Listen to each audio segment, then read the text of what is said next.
Digital विश्लेषण में सीधे मुद्दे पर आते हैं। आधार कार्ड में अपना मोबाइल नंबर अपडेट करना। आज के समय में आधार सिर्फ एक कार्ड नहीं बल्कि एक बेहद जरूरी डिजिटल पहचान बन चुका है। तो आइए बिना देर किए समझते हैं कि ये पूरी प्रक्रिया कैसे काम करती है। अब सबसे पहला सवाल ये उठता है कि अगर एक साधारण सा नंबर बदल जाए तो क्या होगा। सच तो ये है कि बैंक खातों से लेकर सरकारी योजनाओं तक हर जगह का डिजिटल एक्सेस इसी एक नंबर पर टिका है। नंबर बदला और समझ लीजिए प्रमाणीकरण की पूरी कड़ी वहीं उग जाती है। इस स्पष्टीकरण में हम पूरी प्रक्रिया को 5 सरल हिस्सों में समझेंगे। नंबर अपडेट करने की जरूरत, यूआईडीएआई वेबसाइट से ऑनलाइन तरीका, स्मार्ट एम आधार ऐप का इस्तेमाल, ऑफलाइन नामांकन केंद्र का विकल्प और आखिर में सबसे जरूरी अपडेट के बाद का वेरिफिकेशन। तो चलिए भाग 1 से शुरुआत करते हैं। अपडेट की आवश्यकता और इसका महत्व। आखिर आधार की जानकारी को एकदम सटीक रखना इतना जरूरी क्यों हो गया है? इसका सीधा सा जवाब है तेजी से बढ़ता डिजिटलाइजेशन। आजकल लगभग हर सेवा पूरी तरह से ऑनलाइन हो चुकी है।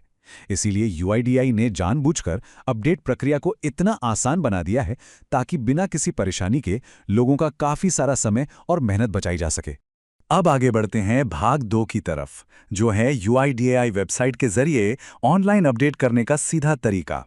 ये तरीका वाकई में कमाल का है। आधिकारिक पोर्टल पर जाकर बस अपडेट का विकल्प चुनना होता है। इसके बाद आधार नंबर दर्ज करना है, पुराने रजिस्टर्ड नंबर पर आया हुआ ओटीपी भरना है और बस सिर्फ कुछ ही क्लिक्स में पूरी प्रक्रिया शुरू हो जाती है।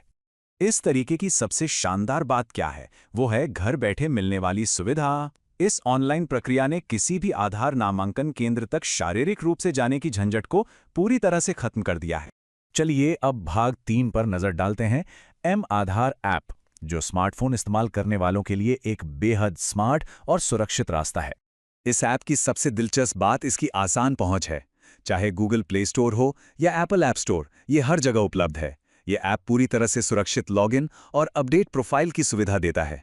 सच कहा जाए तो ये डिजिटल ताकत को सीधे हमारी हथेलियों में सौंप देता है। अब आते हैं भाग 4 पर, आधार नामांकन केंद्र का विकल्प। सोचने वाली बात है कि अगर किसी वजह से डिजिटल तरीका काम न करे तो क्या किया जाए। दोनों तरीकों की तुलना करना यहाँ बहुत जरूरी है। ऑनलाइन तरीके में सबसे बड़ी शर्त यह है कि ओटीपी के लिए पुराना नंबर चालू होना ही चाहिए।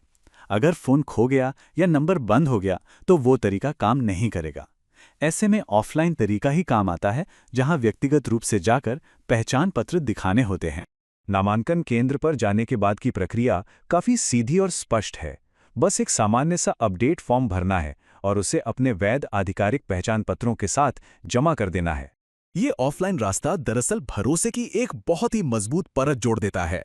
इससे ये पूरी तरह से सुनिश्चित हो जाता है कि डेटा में किए जा रहे बदलाव बिल्कुल सुरक्षित हाथों में हैं, यानी उन्हें सीधे आधिकारिक और अधिकृत प्रतिनिधि ही संभाल रहे हैं।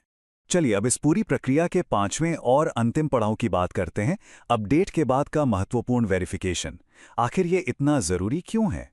अगर अपडेट करने के बाद उसकी जांच नहीं की गई तो हो सकता है कि सिस्टम में पुरानी या गलत संपर्क जानकारी ही रह जाए। इसका सीधा असर यह होगा कि रोजमर्रा के जरूरी कामों के लिए आने वाले ओटीपी रुक जाएंगे, जो निश्चित तौर पर एक बड़ी परेशानी खड़ी कर सकता है। इस रुकावट से बचने का सबसे अच्छा तरीका यह है कि रिक्वेस्ट सबमिट करने के बाद थोड़ा इंतजार किया जाए। कुछ दिनों के बाद अधिकारी यूआईडीएआई वेबसाइट या एम आधार ऐप का उपयोग करके नए रिकॉर्ड की पुष्टि जरूर कर लेनी चाहिए।